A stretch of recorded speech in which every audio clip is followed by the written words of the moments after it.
Hey everyone, welcome into DomTime. Thanks for joining us tonight. I believe one of the hottest issues out there, both in cities but mainly in the suburbs, coming your way over the next year. So much so that pundits have said this ought to be an issue in the governor's race in New Jersey, the issue of red light cameras that are proliferating.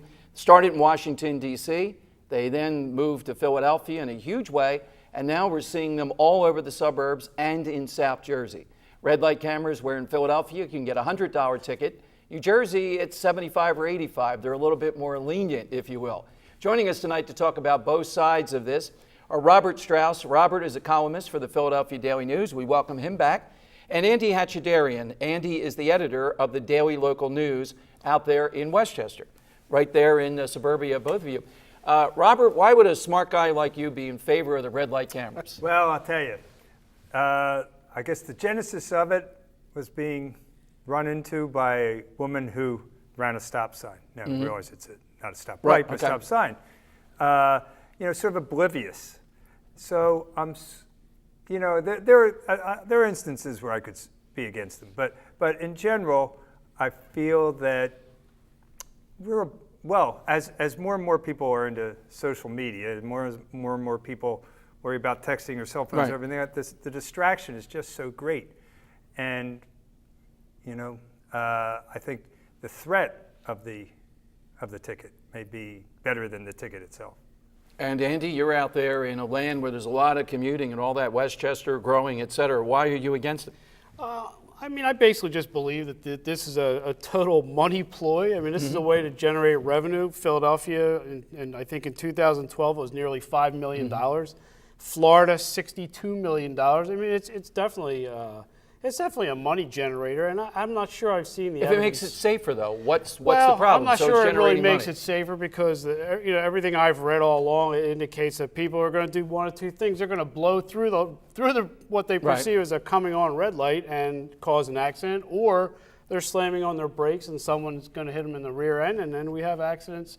I know Knoxville, that was the big place where they claimed to fame that they had reduced fatalities by 20, 30% and all sorts of serious accidents by similar numbers. But I'm not sure I just really have seen the evidence that shows that it's anything more than producing a lot of revenue. I don't want to put it all on Robert, but I had a quote today I used on my radio show that's unbelievable, that finally a guy who gave up the chase here that's just about safety. He's the mayor. His name is actually Mayor, M-A-Y-E-R, which is for Catch-22 fans out there. Major is amazing in Gloucester Township. And he said this Blackwood, Clement, and Stratton. Gloucester Township has 10 red light cameras now, which is not that huge of an area to have this.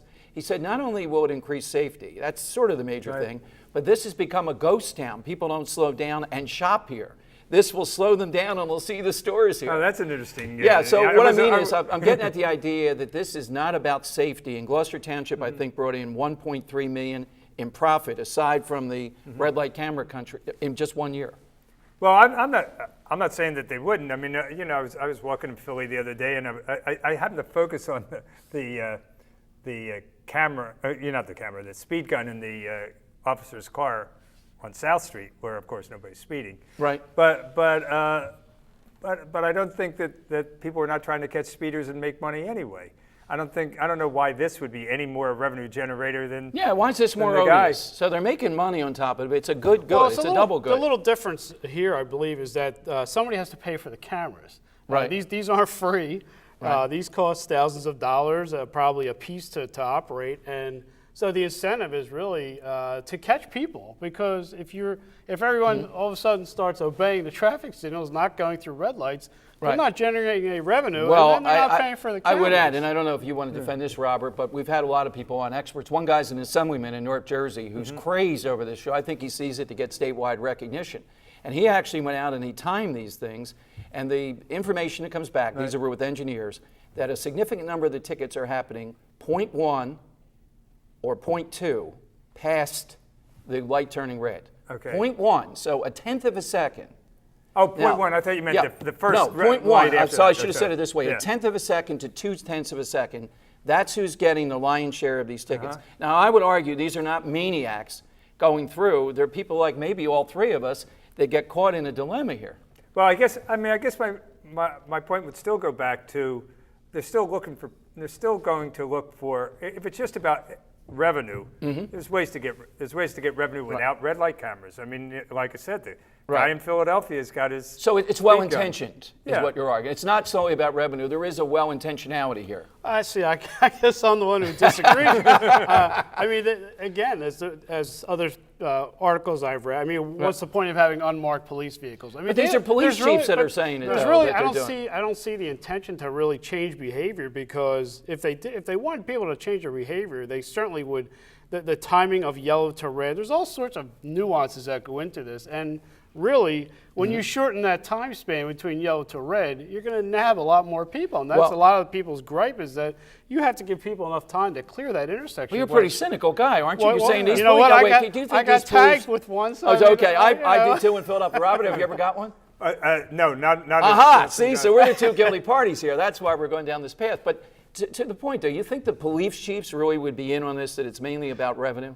Well, I honestly do. I mean, I believe that, again, going back to the cost of a camera. I mean, these are devices that they cost a lot of money to purchase. They cost a lot of money to operate, and frankly, the companies who make these stand to gain a financial. All right, point. for Democrats watching tonight, who's usually against corporate greed, coming up, we'll talk about that. What's the cut of these red light camera companies? Who are they? And where are they coming to your neighborhood? We'll find out if Chester County has them. I know about every other county in the area has them, or they're coming your way pretty soon. Straight ahead on DomTime.